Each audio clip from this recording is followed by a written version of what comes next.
Burning stocks की सूची में आपका स्वागत है। पहला नाम है इसमें वी मार्ट रिटेल का। इनके बिजनेस अपडेट्स जो आए हैं ना बहुत ही मजबूत आए हैं, जिसका इम्पैक्ट हमने शेयर में आज 13% के अपमूव तक देखा है। Q4 के बिजनेस अपडेट्स अच्छे आए हैं। 780 करोड़ से बढ़कर इनकी जो टोटल इनकम है वो 971 करोड़ पर पहुंच गई। 24% का जंप है। सेम स्टोर सेल्स ग्रोथ के नंबर्स भी बहुत ही शानदार है। 12% की ग्रोथ इन्होंने दर्ज की है। इस बार इन्होंने यानी कि इस तिमाही में 29 नए स्टोर्स खोले हैं, 6 स्टोर्स इन्होंने बंद किए हैं और पूरे साल में देखें तो एक रिकॉर्ड सेट किया है इन्होंने नए स्टोर्स खोलने का। 92 नए स्टोर्स खोले हैं और स्टोर संख्या बढ़कर अब इनकी 577 रुपये पर पहुंचती हुई दिखी है। रचित सर, वी मार्ट रिटेल या फिर कोई यही रिटेल वाले बाकी प्लेस कैसे लग रहे हैं आपको? सर देखिए, वी मार्ट रिटेल ने अपने आप को जिस तरीके से पोजीशन कर रखा है ये अप्रूव आपको कंटिन्यू होता हुआ दिख सकता है। बट क्या बहुत ज्यादा आपको कोई चेंज दिखेगा? नहीं, ये कहीं ना कहीं अरेस्ट होता हुआ आपको दिखेगा 556 लेवल्स के आसपास। और लोअर एंड पे ये सपोर्ट लेता हुआ दिख जाएगा 476 के आसपास। अभी ये रेंज में ही रहने वाला है। इसमें कोई ट्रेंड चेंज होता हुआ नहीं दिख रहा। ट्रेंड चेंज कब होगा? जब ये 568 के ऊपर मेंटेन करना चालू करेगा, उसके बाद 690 698 लेवल्स तक जा सकता है। But for the time being ये रेंज में ही रहेगा। रिटेल स्टॉक्स में सर मैं बहुत ज्यादा फैंसी अभी इसलिए नहीं कर पा रहा हूँ क्योंकि हमने पेन पॉइंट देखा था। फिर आपको थोड़ा सा एक इम्प्रूवमेंट जरूर देखने को मिल रहा है। बट अब जो आने वाली सिचुएशन पूरी इकोनॉमी की बनती हुई दिख रही है, उसमें रिटेल का पेन वापस से बढ़ता हुआ दिख सकता है। ठीक है, फेयर इनफ। HDFC बैंक का VLMM क्या किया जाए? आज इसने अपना नया 52 वीक लो टच किया, 726 रुपये 65 पैसे का।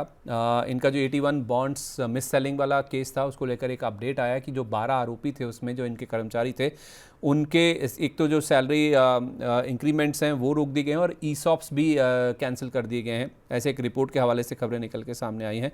NRI ग्राहकों को इन्होंने गलत तरीके से 81 बॉन्ड्स बेचे से और क्रेडिट स्विस के डूबने से ये जो सारे इनके ग्लोबल इन्वेस्टर्स हैं उनका पैसा भी पूरी तरह से डूब गया।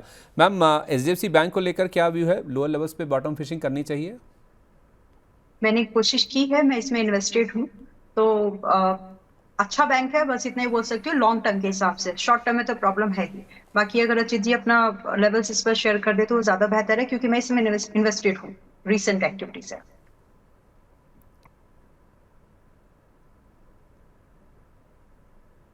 रचित सर।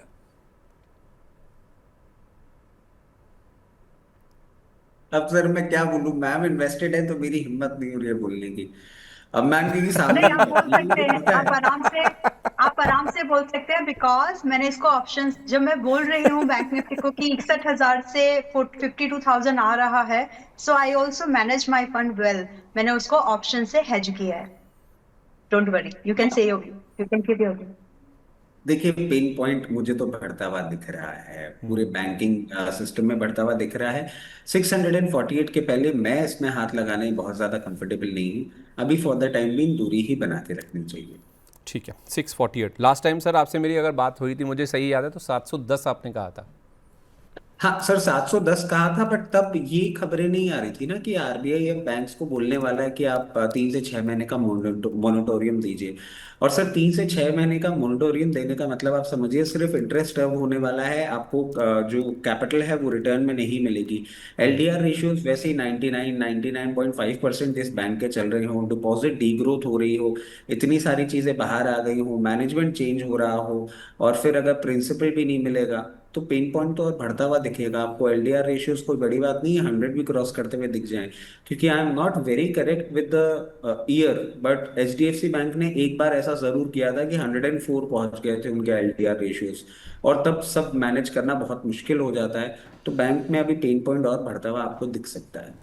फेयर इनफ सर, ठीक है, आपका व्यू है। एक VLM मैम आपसे ही पूछता हूँ, इसका नाम थोड़ा सोच के लेना पड़ेगा। अस्त्र माइक्रो। आज तक तो सारा करियर एस्ट्रा माइक्रो बोलते ही निकल गया। कुछ दिन पहले ही बट पता चला आपसे ही मुझे कि ये अस्त्र माइक्रो है। कमज़ोर बाजार में भी 3.5% तक कुचला लास्ट जब मैंने इसे देखा था। इनकी जेबी कंपनी को एक 251 करोड़ का ऑर्डर मिला है और नाम जिससे ऑर्डर मिला है ना वो प्रेस्टीजियस है।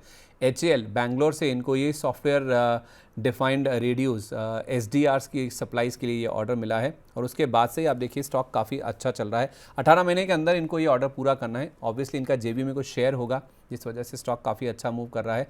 एज वी स्पीक 5.25% ऊपर है ये। तो अस्त्र माइक्रो और कितना अस्त्र चल सकते हैं तेजी के इसमें? ठीक है, तो देखिए इसका जो प्राइस स्ट्रक्चर रीडिफाइन हुआ है, इट्स रीडिफाइनिंग। तो इसके हिसाब से I think we should attempt, क्योंकि प्राइस कुछ कह रहा है, वो जो कह रहा है वो शायद बाद में बड़ी बातें आएगी, but as of now saying try to be in it. तो आप इसमें एक ट्रेड, एक इन्वेस्टमेंट चाहे तो प्लान कर सकते हैं। However I was more comfortable कि अगर ये 750 पर मिले, but as I said price is redefining something, तो यहाँ पर कुछ और होता हुआ लग रहा है। तो फिलहाल के लिए 940-42 के पास में है, इट्स अ कॉल, आप ट्रेड कर सकते हैं, आप लॉन्ग व्यू यहाँ से बना सकते हैं, कंसिडरिंग विद अ स्टेटमेंट कि आप यहाँ पर 5% से ज्यादा, या फिर ऐसे बोल लीजिए कि 6% से ज्यादा रिस्क नहीं लेंगे। तो आप इसको 940 से 942 की रेंज में बाय कर रहे हैं अगर, तो आपके लिए स्टॉप लॉस 870, जो मोस्ट रीसेंट स्विंग, या फिर जो अभी अभी जो लो बना है इस मंथ का जो स्टार्टिंग है, वो आपका स्टॉप लॉस यहाँ पर 870 का मेंटेन करिएगा। रही बात टारगेट, तो bare minimum target will be from here, हम रिस्क यहाँ पर ले रहे हैं लगभग 70 पॉइंट का। पहला टारगेट की अपेक्षा हम यहाँ पर 1015 की रख सकते हैं, 1015। दूसरा टारगेट कहीं ना कहीं 1150 का बन जाएगा, लेकिन उसके लिए स्टॉप लॉस है छोटा और इमीडिएट, तो इसी को फॉलो करिएगा, क्योंकि अगर ये स्टॉप लॉस गया तो फिर ये डेफिनेटली 750 तक आएगा, बट अभी it's saying something else and we should follow this.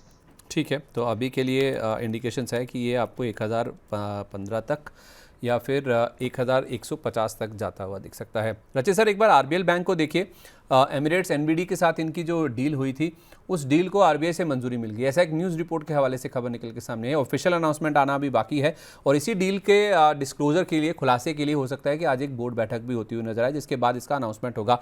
अब ये डील क्या थी अक्टूबर 2025 वाली, इसमें आप देखेंगे तो 26,850 करोड़ रुपए का निवेश आएगा एमिरेट्स एनबीडी की ओर से, 60% हिस्से के लिए आरबीएल बैंक के, और 280 रुपये के दाम पर ये प्रेफरेंशियल अलॉटमेंट के जरिए निवेश आता हुआ दिखेगा। सर, इस डील का होना जो कि अक्टूबर 2025 में अनाउंस हुई थी, क्या स्टॉक के लिए दोबारा री रेटिंग होने का काम करेगी? सर चलिए पहले इसकी बात कर लेते हैं। आरबीएल बैंक, देखिए ये डील कहीं ना कहीं एक सपोर्ट जरूर देती हुई दिखेगी, लॉन्ग ओवरड्यू हो गया है, और जिस तरीके से ये पोजीशनड है 278 के ऊपर जब तक आपको मेंटेन करता हुआ दिख रहा है, आपको एक फर्दर अपमूव आता हुआ देखने को मिल सकता है, only because of the entire development that we are seeing, and 330 level तक ये जा सकता है। अकॉर्डिंगली अपनी पोजीशन मैनेज करिएगा। अभी सर मैं जो अपनी एक बात रखना चाह रहा था वो ये रखना चाह रहा था कि अभी अंबाला मैम ने एक चीज बोली कि 750 रुपये आ जाए अस्टर माइक्रो तो ज्यादा अच्छा लगता है, बट कुछ ऐसा हो रहा है, प्राइस कुछ ऐसा बोल रही है जो अभी नहीं पकड़ पा रहे हैं। तो सर एक चीज मैं आपको बता दूं, और this is something that we really need to know. Clientele of Astra Micro is Indian government laboratories, Indian defense, public sector undertaking, Indian space research, OEMs, Adani, L&T, HAL, IITM। और sir जो आपको मैं बात बोल रहा हूँ ना, ये रेडार सिस्टम्स जो जिनके हम कुछ देर पहले ही बात कर रहे थे, एग्जैक्टली। और जो पूरा स्पेस टेक्नोलॉजी, म्यूटोलॉजी, इनका जो मेन काम है ना वो डिफेंस का है, और इनका मेन क्लाइंटेल जो वो इंडिया में बैठा हुआ है। तो ये जो अस्टर माइक्रो में एक मूवमेंट हो रहा है ना, जो अभी हमें प्राइस नहीं बता पा रही है, वो कहीं ना कहीं इंडिकेशन वही दे रही है कि वेस्टर्न बॉर्डर्स। Western sides. ठीक है सर, आप अपना व्यू पॉइंट बढ़िया है सर, बहुत ही बढ़िया। अच्छा, ओला इलेक्ट्रिक में क्या करें रचित सर? शेयर में हम देख रहे हैं कि दूसरे दिन ज़ोरदार तेज़ी है, और 2 दिन में सर मुझे तो बिलीव नहीं हो रहा था जब मैंने कैलकुलेट किया, 2 दिन में 25% चल गया ये शेयर। सर इनके मार्च के जो बिजनेस अपडेट्स आए थे बहुत ही शानदार थे, बहुत ही अच्छे थे, टू गुड टू बिलीव थे, मैंने कल भी ये चीज़ कही थी। अब इन्होंने क्या किया सर, इनकी जो रोडस्टर नाम की रोडस्टर एक्स प्लस नाम की जो 9.1 kWh की बाइक है ना, आप तो बहुत अच्छे से समझते हैं, इसके दाम सर 60,000 रुपये कम कर दिए हैं। जो बाइक 1,90,000 की आ रही थी वो 1,30,000 की आने लगी, एक शोरूम प्राइस में आपको बता रहा हूँ। ये कह रहे हैं कि गीगा फैक्ट्री में जो हमारा प्रोडक्शन स्केल अप हुआ है 4680 भारत सेल का, उस वजह से ये कॉस्ट इफेक्टिवनेस आई है। सर आपसे बढ़िया कोई नहीं हो सकता इसको एक्सप्लेन करने के लिए। कैसे बिलीव किया जाए सर कि एक आपका भारत सेल का उत्पादन बढ़ गया है, उससे आपकी कॉस्ट इफेक्टिवनेस इतनी होगी कि आप एक प्रोडक्ट की कीमत 60,000 रुपये कम कर रहे हैं। 60,000 का मतलब ऑलमोस्ट 33% सर। सर देखिए एक बहुत बेसिक आपको बात बताता हूँ, और ओला के ऊपर कमेंट करने से पहले मैं हमेशा एक चीज बोलता हूँ, हो सकता है मुझे अग्रवाल साहब कभी उठा के ले जाएंगे। और मुझे बहुत डर लगता है इस बात को लेके, क्योंकि मैं हमेशा एक चीज बोलता हूँ कि only one thing that I really like about this man is his flamboyance. The only thing that I like about this man कि कंटिन्यूअसली लॉस मेकिंग बिजनेस करते करते भी इनको फंड्स कहाँ से मिल जाते हैं। और ये जितनी भी बातें हो रही है ये इनके कॉस्ट कम हो गई है इसलिए इन्होंने प्राइस कम कर दी है। सर कंपनी के लॉसेस इतने हैं कि अगर कॉस्ट कम हो गई थी तो प्रॉफिट मार्जिन बढ़ा देने चाहिए थे। ये बिल्कुल सर वो आईडीएफसी बैंक वाली बात ही होती हुई दिख रही है कि हमें तो पता ही नहीं था 540 करोड़ रुपए ऐसे मूवमेंट में आ गए थे। तो आई डोंट बिलीव ट्रम्प साहब और अग्रवाल साहब ये दोनों जो बातें करते हैं। बट हाँ, एक चीज है सर, अभी हमारे जो को पैनलिस्ट है उन्होंने बहुत इनिशियल स्टेज पे इसी वीक पे कॉल दी थी। तो आई थिंक वो ज्यादा बेटर आपको बता पाएंगे कि ये 20 25 30% का जो उन्होंने अपसाइड रजिस्टर करवाया है वो और कहाँ तक जा सकता है। नहीं, उन्होंने भी टेक्निकली कहा था बाउंस बैक के लिए प्ले करना है, और आई थिंक आपके टारगेट्स आ भी चुके हैं। कल आपने अपडेट दिया भी था आई थिंक विले मैम, 26 का टारगेट था शायद आपका। नहीं, 26 रुपए 90 पैसे पहला था, और 26 रुपये 90 पैसे। 28 रुपए, yes, and 29 and 32 like this. तो अभी भी जो सिचुएशन है, आप अभी एक्सटेंशन तो ले सकते हैं इसमें ट्रेड का। लेकिन अगर आप ये सोच के बैठे कि देखिए, स्टॉक की भी क्वालिटी होती है, जैसे हर इंसान अलग अलग होता है वैसे ही हर स्टॉक अलग होता है, उसका अलग नेचर है। तो ये ट्रेड लायक ही है, और अब अगर आप इसमें ट्रेड प्लान करें तो आपका रिस्क कहाँ पर मैच करेंगे वो आपको सोचना है। प्राइस वाइज तो कर नहीं सकते, तो एक्सपोजर आधा करने में समझदारी है। एक्सटेंशन जा सकता है कि नहीं? हाँ, अभी भी जा सकता है, क्योंकि अभी 2 टारगेट्स हुए हैं, फर्दर अभी आने बाकी है। और अभी इसमें जो मुझे लग रहा है 29.50 should be the second target. अगर आप अब प्लान करें 28 रुपए 80 पैसे, 27 रुपए 80 पैसे पर आने के लिए, तो 29.5 एंड 32 शुड बी समथिंग जो आपको टारगेट करना चाहिए। इसके लिए आपका रिस्क आपको पहले समझना है। 25 जो आज का इंट्राडे लो है, जो एक्सटेंडेड रैली कर रही है, वही 25 रुपए का स्टॉप लॉस आपको यहाँ पर मेंटेन करना है with stop loss at with 50% exposure. Exposure आधा करना इज योर मजबूरी, क्योंकि आप तब आए हैं जब ये स्टॉक ऑलरेडी मतलब मैं इसलिए बोल रही हूँ क्योंकि थैंक यू रचित जी, आपने ये चीज हाईलाइट की। मुझे लगा था कि रहने दो, इतने स्टॉक की बातें नहीं करते, but thanks for highlighting this. क्योंकि जो लोग पहले से इसमें 23 रुपए 24 रुपए की रेंज से हैं, वो कहीं ना कहीं 18 से 20 रुपए परसेंट पर 20% के गेन पर पिछले कुछ दिनों के अंदर, 7-8 दिन के अंदर ही है। सो उतना गेन कुछ दिनों में आना जनरली लोगों को प्रॉफिट बुकिंग के लिए इंसिस्ट करता है, दैट टू अगर टारगेट हिट हो गया तो वैसा ही कुछ यहाँ पर हो सकता है। इसीलिए अपना एक्सपोजर आधा रखिए, क्योंकि ये जितने भी टू व्हीलर वाले सेगमेंट्स है, अभी ईवी वाले, टू व्हीलर में ईवी वाले, क्रूड वगैरह ये सब चीजों से एक होता है ना साइड, किसी का कोई नेगेटिव चीज किसी के फायदे की बात हो जाती है, तो वही फायदा आपको उठा के छोड़ देना है। इसका फायदा उठा लो, बस रखना नहीं है इसको। रही बात करंट प्राइस पर, yes we can take an entry at 27.80 also, but with 50% exposure, because your stop loss is going to be just at 25। पहला स्टॉप लॉस 22 रुपए था, अब वो ऊपर शिफ्ट हो चुका है क्योंकि स्टॉक चल गया। तो जिनका 22 का रखा हुआ है स्टॉप लॉस वाला, वो स्टॉप लॉस अब रिवाइज करके 25 कर लीजिए।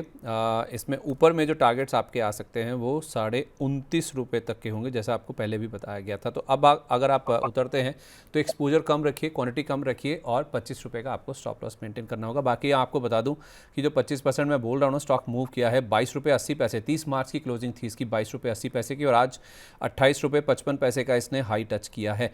तो उस हिसाब से आप देखेंगे तो 6 रुपये के आसपास का मूव, ऑलमोस्ट 6 रुपये के आसपास का मूव है, जिस वजह से ये 25% का मैं आपको कह रहा हूँ कि प्राइस अप मूव आया है। तो इसमें जिन जिन ने लिया है, मैं अंबाला मैम आपको भी और आपके कहने पर जिन्होंने भी लिया है उन सबको ही बहुत बहुत मुबारकबाद। ऐसे बाज़ार में भी, कमज़ोर बाज़ार में भी देखिए पैसा बनता है, और पैसा मनी 9 पर बनता है। इस चीज़ की पुष्टि हम कई बार कर भी चुके हैं। आखिरी स्टॉक है इंडिगो का। विले मैम, इंडिगो आपने कहा भी था 4000 के नीचे लेंगे, आज भी इसने 3970 का इंट्राडे लो छुआ, वहाँ से रिकवर करके अभी ऊपर आया है।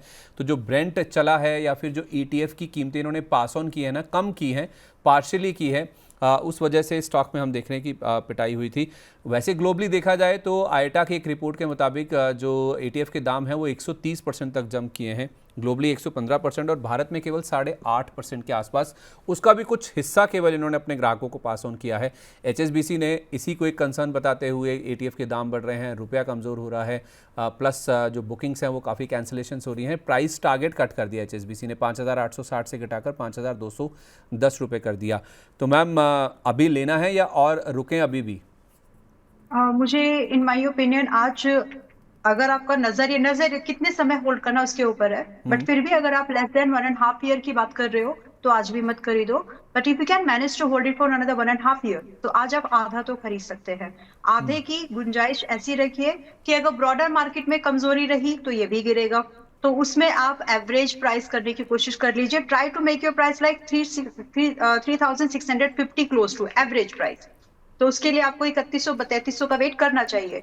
लेकिन अगर मजबूती आ गई मार्केट में तो फिर वहां पर आपको प्रॉफिट पिरामिडिंग करने में भी बुराई नहीं होनी चाहिए, बिकॉज आपका स्टॉप लॉस 36 पर मेंटेन करके भी आपका काम चल जाएगा।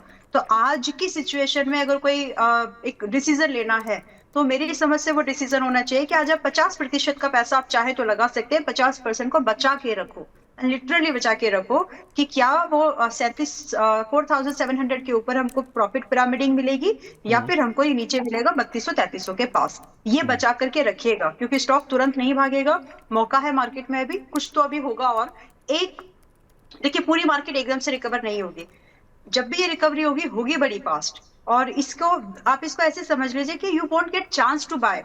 अपनी पसंद के स्टॉक्स में रडार पे रखना शुरू करिए, जो भी आपको पसंद है। कोशिश करिए कि अच्छी ही पसंद हो आपकी, बट फिर भी जो भी आपको पसंद है आप इसको रडार पे रखो और धीरे धीरे करके बाय करना शुरू करो। बिल्कुल बॉटम फिशिंग करने के चक्कर में रह जाएंगे तो फिर या तो पीछे छूट जाएंगे या फिर आपको मौका नहीं मिलेगा। What is best, what is better कि आप आज आधा खरीद लो जो भी आपके पसंद के स्टॉक है, बाकी को बचा के रखो। प्रॉफिट पिरामिडिंग यानी जब मार्केट पूरे बुल साइड में चले जाएंगे तब कर लेंगे, या फिर अगर और थोड़ा बेहतर डिस्काउंट मिल गया तो वहां पर एवरेज कर लेंगे, छूटेंगे नहीं आई मीन टू से किसी तरह से। ठीक है, ओके। रचित सर, बाजार आप देखिए ऑलमोस्ट, बताइए बताइए please please VLA ma'am. Yes, Prince pipe please give me this time chance. Prince pipe आप देख लीजिए, बहुत ही सही भाव पर है और अच्छा चल भी गया, ठीक है, कोई बात नहीं, अभी भी नॉट टू लेट। अभी 225 पर चल रहा है प्रिंस पाइप और सिर्फ आपको 205 रुपए का स्टॉप लॉस लगाना है, जो कि मार्च का लो है, ऐसे समझ सकते हैं हम। जो पिछले फाइनेंशियल ईयर का लो बना हुआ है, मार्च का लो, वही आपका स्टॉप लॉस मेंटेन करिए। 220 से 225 की रेंज को एक बाइंग रेंज कंसीडर करके कम से कम यहाँ पर target 245 which is bare minimum आ जाएगा, और दूसरे टारगेट के लिए आराम से वेट करना जो कि आएगा आपका 300 का। तो दूसरे टारगेट में बहुत बड़ा जंप है और ये इसलिए है क्योंकि इस स्टॉक में मूवमेंट पॉसिबल है। पहले टारगेट आने के बाद अपनी पोजीशन को सिक्योर करने पर आपका ज्यादा फोकस होना चाहिए, रादर टू बुक प्रॉफिट, और बाकी फिर 300 के लिए आराम से बैठ के आप वेट कर सकते हैं। Probability of getting target is very high. चलिए रचित सर, मैं आपसे पूछ रहा था कि मार्केट में ये जो रिकवरी आई है ना सर, अभी तक ऐसा लग रहा था कि शॉर्ट कवरिंग है, ये ऑलमोस्ट ग्रीन होने की कगार पर मार्केट पहुंच गया था। कुछ तो खबर है आई थिंक सर, कुछ तो मार्केट किसी चीज पर रिएक्ट कर रहा है। सर कर रहा है ना, अंबाला मैम ने कॉल दी थी कि ये 1.5 से 3% तक का मूव आ सकता है। क्लियर केस है सर, मैं आपको बता रहा हूँ ना, जहां पे अगर इन्होंने मेरी कॉन्ट्रा कॉल दे दी है मैं वहां पे नहीं कुछ बोलता, because when it comes to the fact technical reading इनकी मेरे से फार सुपीरियर। यही मैं जब शो हमने स्टार्ट किया था तब भी मैं आपको यही बात कह रहा था कि फंडामेंटल्स पे भी मैच, बट टेक्निकल रीडिंग जब आती है ना, तो अगर इन्होंने कॉन्ट्रा व्यू दे दिया है मैं बिल्कुल क्रॉस नहीं करने वाला उस व्यू को। मैं शांति से बैक साइड लेके बैठ जाता हूँ, तैयार हो जाता हूँ, स्टॉप लॉस ट्रिगर होने वाले हैं।